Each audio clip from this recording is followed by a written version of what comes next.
Okay, so in this example, we're talking about adding rational expressions, and we have done this in the past. Again, we know that a rational expression is simply going to be the ratio of two polynomials. Okay, so when we do these, we want to get a common denominator, and we've talked about how to do that. We simply just multiply the denominators, and then we go from there by multiplying our numerators. Okay, but in this particular problem, okay, again, the goal is to get a common denominator, and if I look at my denominators here, they're not that far off, right? If I just multiply my denominator here by 2, it will be the same denominator that I have here, okay? So this problem is fairly straightforward. All you have to do is multiply your denominator by 2 here. And again, if you multiply the denominator, you also have to multiply the numerator, okay? So I'm going to multiply the denominator by 2 and the numerator by 2. And let's see what we get. So doing the numerator, we're going to get 4x squared plus 4. Okay, and then here we get 2x plus 2. Okay, so we can see now that it has the same denominator, right? So we get 3x squared plus 1 all over 2x plus 2. So in this case, we're adding. So just combining our like terms, we're going to get 4x squared plus 3x squared. That's going to give us 7x squared, okay? And then we're going to do 4 plus 1, that's 5. And then just write your denominator, which is 2x plus 2. And here's our final answer. Okay, so that is it. Okay, so here's our next example. And in this particular problem, it's not as straightforward because we cannot manipulate any of these denominators in order to get a common denominator, right? So in this particular case, we're just going to have to multiply the denominators to get a common denominator. So for example, right, we'll go ahead and rewrite this. I'm going to do x plus 3 times 2x squared plus 1. Okay, there's my common denominator. Now, if you do it like this, we need to say to ourselves, what did I multiply this by in order to get my common denominator? Well, I multiply by 2x squared plus 1. So that's what I'm multiplying my numerator here by. So rewriting this, we have 2x squared plus 1 times 2x squared plus 1.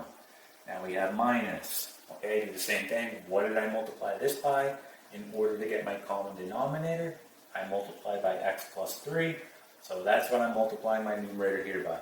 Alright, so just rewriting this, we get 3x squared plus 1 times x plus 3.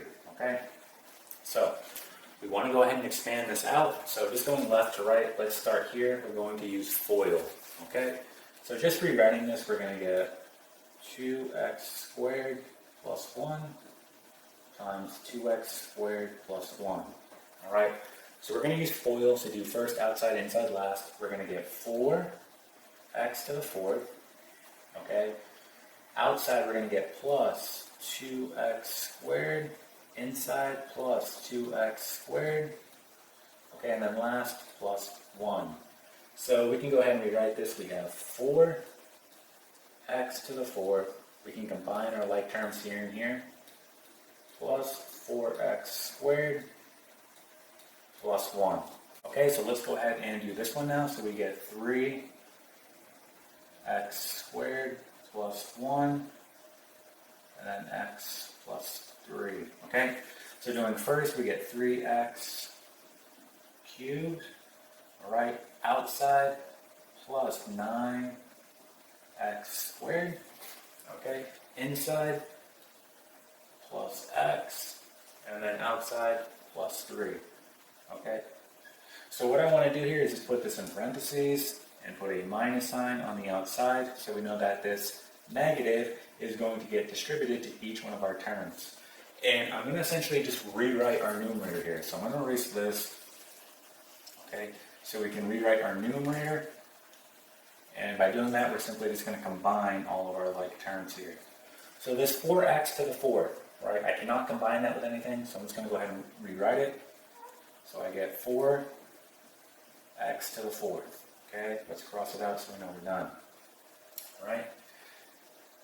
Here, right, I have 3x to the third. Remember, you need to distribute that negative sign now, so it's negative 3x to the third.